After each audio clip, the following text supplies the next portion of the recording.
Good afternoon, everybody. So we don't have a quorum in the room, but we're gonna go ahead and do what we can do, so we're not holding everybody up. So it is approximately 3:10 p.m. on Thursday, June 20th. And I'm gonna start the Workforce Development Board meeting. Clerk, please call the roll. Ford, Alonso, Archiga, Bodolowski, Present. Barbic, Present. Shivino, Crawford, Here. Dahl, Here. Divleger, Greeno, Hadries, Hernandez, Hobson, Holbert, Conan, Here. Kokel, Kozlowik, Here. LaFever, Lisnarski, Mahachko, Murray, Oliver. Here. Olson, Here. Perot. Here. Peterson, Shane Holtz, Here. Sakandi, Here. and Willis. Here. All right, just want to remind everybody to speak into the mic so that the people online can hear us. That's the only way they hear us. We got a remote attendance, but we can't do the approval because we don't have a quorum. No approval minutes. And we don't have any public comments. Nobody for public comments, I don't think. So we'll go right into the executive committee report. And so the executive committee met on May 29th. And the reason for the meeting was to bring about and discuss the challenges we was have with the staffing. So the Office of the Community Reinvestment was continuing to have difficulty with filling vacant spot positions.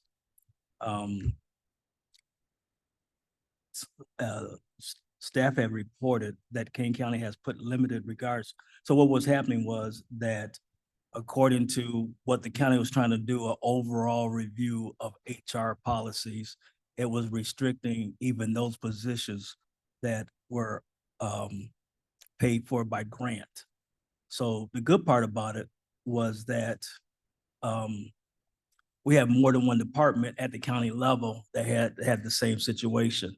So that kind of really helped out. Matter of fact, in one meeting I was in, I believe it was transportation, I actually sent Scott a text message say, "Are you listening to this? I think this is about to happen. This is going to be good for us."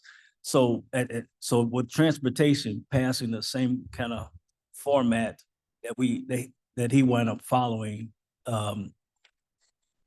and I believe we met with our Madam Chair and the Vice Chair. I can't remember what date that was. And she agreed to have it put on the next full county board meeting that we just had. And I'll let Scott explain the details of where that puts him at. But after some discussion, it was passed, I believe, 14-9 or 10 or something like that. I think there were only 5 votes against. Yeah, about 5 against. So we did pretty good. So I'm very comfortable now that from here on, we'll be able to get the position that we need. The other part to make things work out is what we need for incentives to go along with that. And so I really appreciate everybody being on one accord. The one thing that really helped out was having an emergency executive meeting. And for me to be telling the board members and our Madam Chair that, hey, we had an executive meeting and everybody's on the same page for what needs to be done. And that really was a big help. So thank you for that. So I'll let Scott tell us what that does for us. Actually, that's a good summary. In essence, we sought and received approval for 3 exceptions to the county's personnel and budgeting guidelines. Number one, we successfully reclassified 3 positions according to the county's grading system. Number two, we sought and received an exemption from the salary increase cap associated with promotions. And then thirdly and finally, we successfully received approval to include all currently vacant positions in our office in next year's budget. That had been capped at 1 vacant position. We have 9. So we still have to fill a lot of jobs. We're not out of the woods yet, and we'll keep you posted. So the only thing that's left on the table for the county, which I don't think is gonna happen this year, is gonna be, so there was an internal study done on salaries. So it was mostly conducted by HR, but what's on the table is doing an external study. And with positions that we have in workforce development and also even in transportation, the external study is gonna really show where salaries should be at. And because of what's needed technology wise and knowledge wise to fill those spots. As I said, right now, I feel pretty comfortable that the next process should go pretty decent, I think. So, any questions? All right. So going from there, I think we can go into committee reports. I just did that one, okay. Go to Betty's.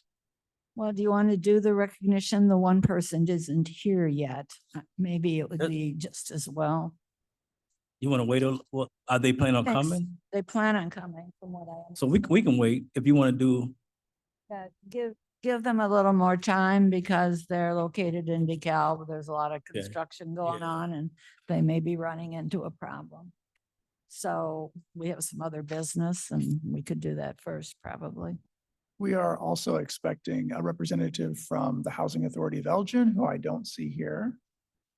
So unfortunately, I don't think that we have any other non-business items on your agenda to go to. So we're kind of lacking. Oh, amazing how that's exciting right now. Our guests. every time that ding goes off, we Amazing how that is exciting right now. expected to bring 3 more people into the room. Screen truck we use a kid.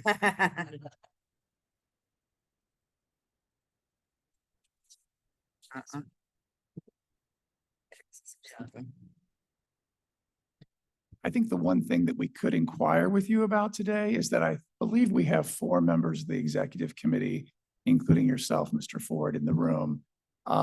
We would be prepared to schedule a special executive committee meeting as early as possible. I believe that would be Monday afternoon at 3:30.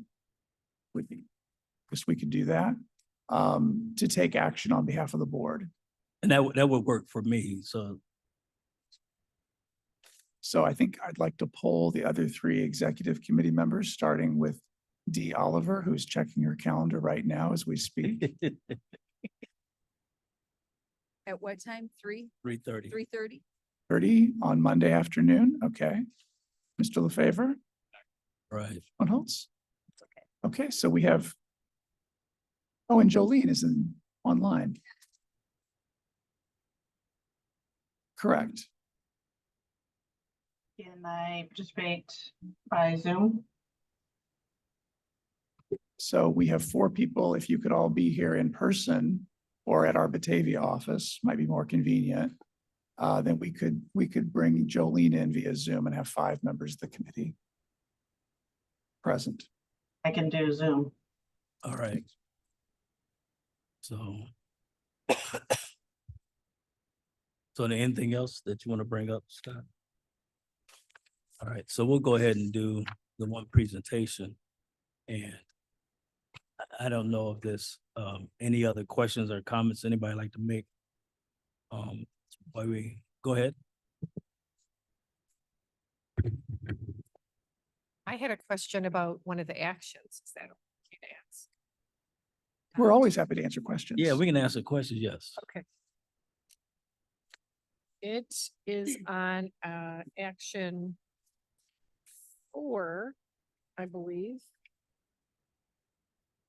Oh, action D. Action D. Attachment A.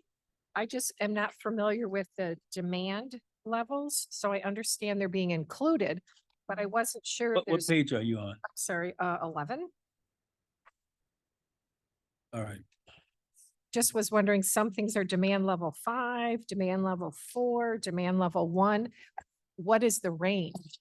Like what means it's most in demand? Something that's 5 or something that's 1? So if you scroll a few pages ahead, I believe it's maybe page 16. Thanks, Cash. I And- actually looked there and to me that didn't really tell me because I was looking and that doesn't mean anything to me. It just, they all said advanced education 999 meets, they meet. I don't see where I don't see the crosswalk, I guess. I don't see where it says demand 1, demand 2, demand 3 on this page because I did look there. Right, so yes, on the entire demand occupation list, so those will be broken down into color codes. And I kind of thought, I've been looking at this so much that I kind of thought that they were not 999 and all of that. So thank you for bringing that. I mean, the state makes this list. So advanced education and the 2 greens up there, those are 5. The growth in yellow is 4, and then like a lighter yellow is also 4, I believe offhand.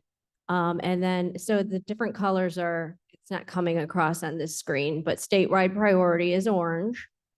And then local priority is like a lighter orange. And that's demand level like 1. And those are brought forth with petitions after, like regional petitions after they made this list. And then, you know, employers and regional areas came together and said, hey, there's employer demand in this area, in this region.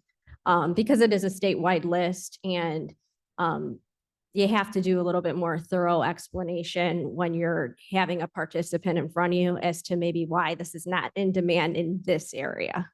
So Like a stoplight. it's an intense discussion of documentation. You want the student or participant to know what they're getting into. Okay, so demand level 1, if you equate it to a stoplight, Mhm. is in other words. Yeah, low. greens go, Yeah. yeah. No issue. And then yellow is caution. As Janine said, when you're having a participant that wants to pursue those areas, we have to do more work.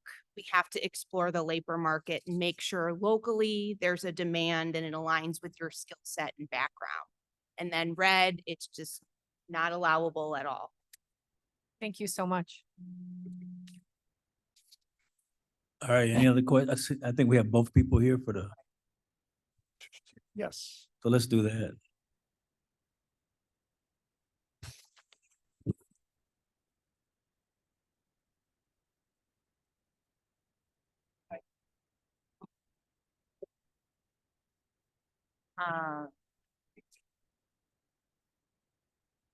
Oh, okay.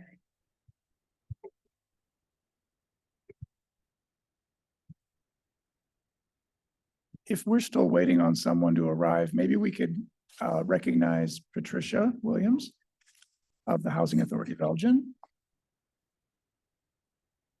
Just a friendly suggestion to keep things moving. That's okay. We're ready to move ahead. We're thinking we'll just bring the certificate to the person that represents Kishwaukee. So you may remember that the youth committee convening back in December to review the youth provider performance and co-enrollment. And we had a discussion of the employer workforce or worksite rather recognition. And decided to go ahead with that and have, of course, recognized a few people at the last couple meetings. We decided we wanted to acknowledge the dedicated employers that offer employment and career-related coaching, mentoring, leadership, and support to our participants as they navigate the workplace. It's obviously a major commitment by the employers. During our last board meeting, we celebrated 2 employer work sites and the youth who stood out. And I'm happy to announce that we have 1 other work site that we want to recognize today. That work site is BLAC, which stands for Building Leaders Advocating for Change, and they work in collaboration with Kishwaukee College. So let me tell you a little bit about Black. We use that because it's obviously shorter than Building Leaders Advocating for Change. It has had 6 placements since 2022. It's a nonprofit organization dedicated to the empowerment of at-risk youth in DeKalb and the surrounding areas, helping them to become their own advocates while overcoming adversity in an ever-changing world. Their mission is to provide mental health, leadership, community service, and academic support to at-risk youth in DeKalb and the surrounding areas. They offer various work experience roles, and I think this is interesting because it's very wide-ranging, such as administrative assistant, marketing manager, program coordinator. Participants have gained skills in communication, in organization and administration, collaboration, and teamwork. 2 individuals have gone on to further their education at Northern Illinois University and obtain full-time roles as teacher and counselor. So they continually offer one-on-one mentoring and encouragement to assist the youth to help grow personally and professionally on the job. So at this time, I want to introduce to you Deja, who is the founder and the executive director of Black Inc. And that's really great. You founded it too. So it's not you. Well, anyway, one way or another, so I'm sorry, that's not you, that you're the Kishwaukee. So sorry, I apologize to you. Let's see what we've got here. So here's the certificate of recognition that says the Workforce Development Board serving Kane, Kendall, and DeKalb counties proudly acknowledges Black for offering employment and career-related coaching, mentoring, leadership, and support to young adults participating in the program. So congratulations to them. That's really great. Thanks. Picture taken.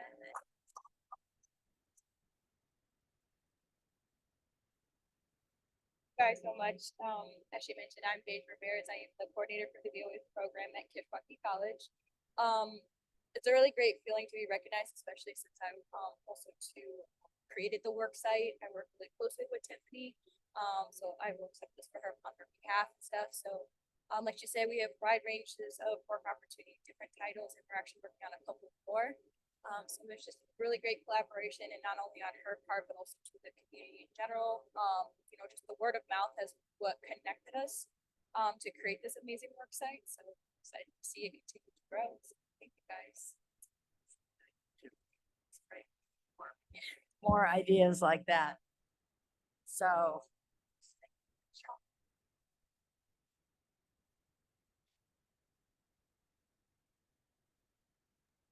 Congratulations, Deja. Miss Keisha's so proud of you.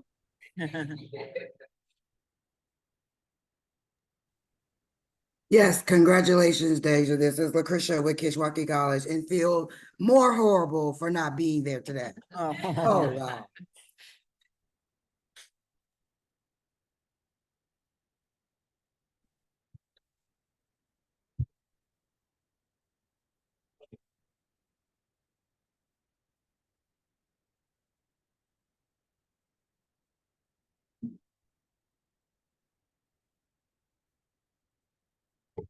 So Scott, you want to go ahead and do the present our guests? So from time to time, we like to bring agencies to you that can tell you a little bit about programming that goes on in our 3-county area. This is informational only. I think those who are closely involved in workforce development know that there is an alphabet soup of programs that are out there and a host of agencies that help to train our workforce. And we're very happy to introduce to you a representative from the Housing Authority of Elgin, which is one of the agencies in our workforce development area that receives funds under a Department of Labor program called Youth Build. And so at this time, I'd like to recognize Patricia and ask her to introduce herself. And we have some information in your packet. The very end of your packet contains a flyer that gives you some information about the program. But Patricia, if you'd like to give us a little bit of an overview of what it is you're doing, how it's going. I know you've got 3 cohorts that you're planning to roll out, and how the board might help draw attention to the good work that you're doing. So just to clarify, I'm not at the end of the presentation. I can do my presentation now or just introduce. Yes, we're skipping over all of our business items and going right to fun stuff. So you're on. Clarify. So you're on. Yes, please give the board an overview of your program. Got it. As Scott mentioned, thank you for the introduction. My name is Patricia Williams. I am the program director for the Youth Build Elgin program that has been running since June of 2023. We were recently funded for the first time in Elgin to help youth ages 16 to 24 years of age who are at risk, high school dropouts, or have completed high school and are showing skill deficiency both in math and reading. That is one of the qualifications. There are other qualifications that are listed under the eligibility that are also helpful for them to be qualified for the program. It is low income that we are focusing on.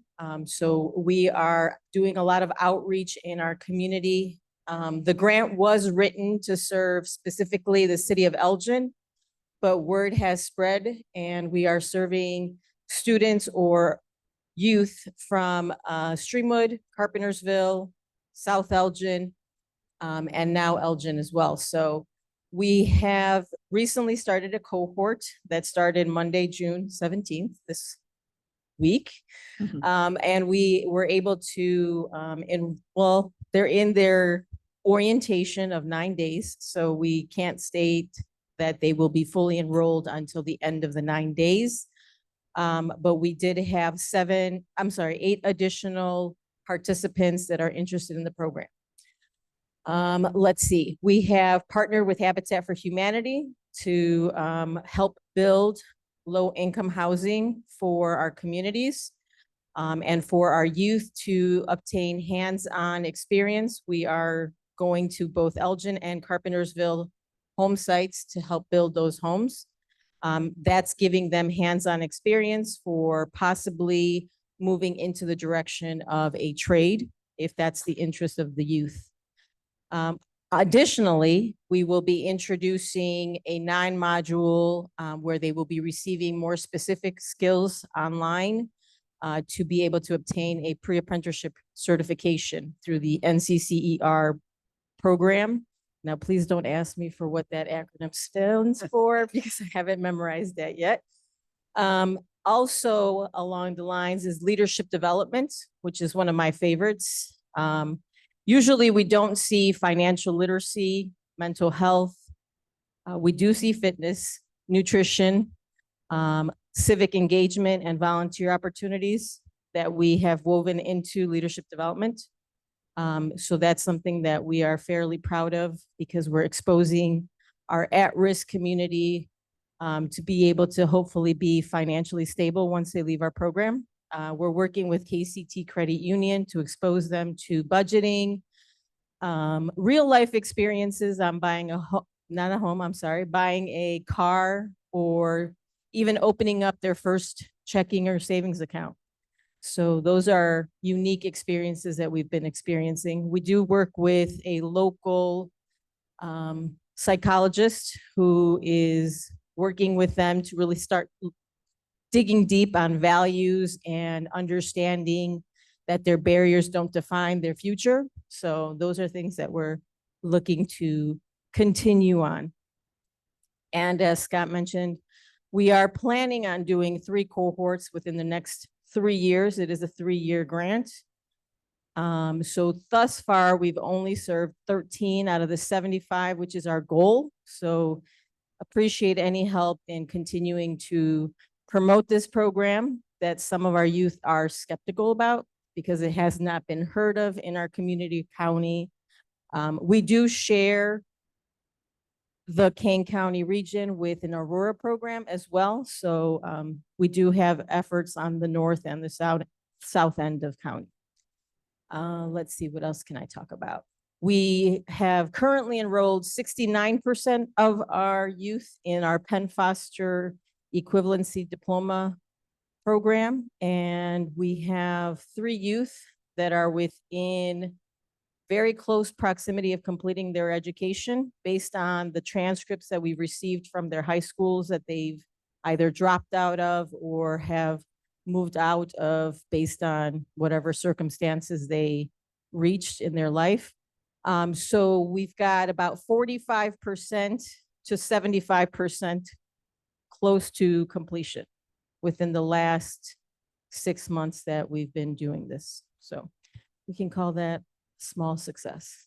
I think finally, if you could share your contact information so that any board members that might know of individuals that would be interested in this program, they could, I think I see a phone number at the bottom.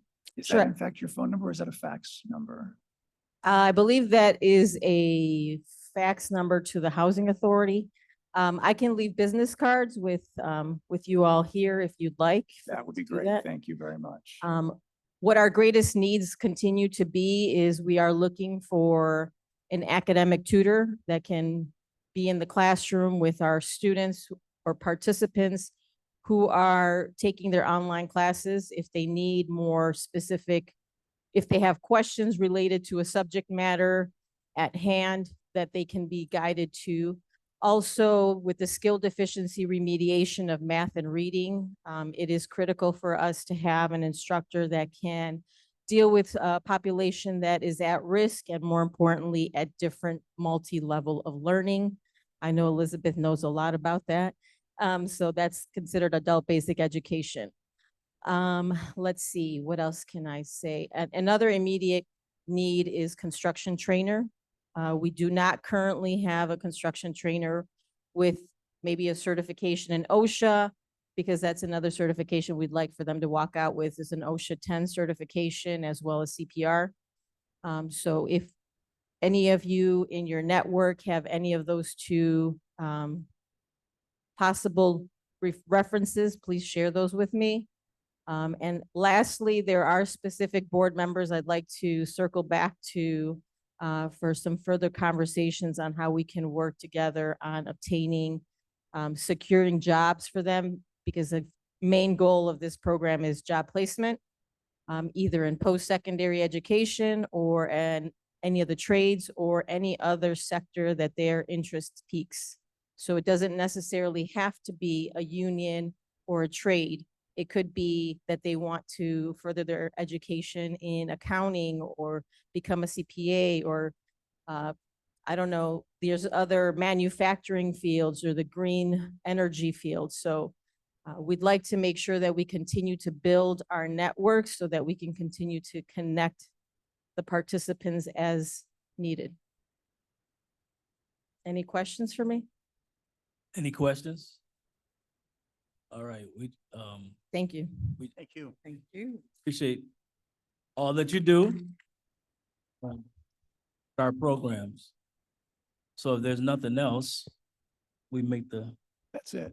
yeah. So I would like to say that we will go ahead and work with the executive committee to get a meeting on the calendar for Monday afternoon. And Janine, let's make sure that notice goes out to all the board members, because even though it's an executive committee meeting, you're all certainly welcome to attend and follow the business of the board. And we're looking at, as of right now, 3:30 3:30 on Monday afternoon. Monday afternoon. So And do you want that meeting to be here? if that makes it easier to try to do it here. It could be More either here centrally or our located. office in Batavia. I think this might be the best Yeah, location. this is more centrally located. Yeah. So. Anything else from board members? We can't even do a motion to adjourn.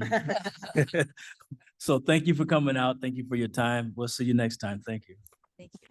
Thank you. Have a great day, everyone.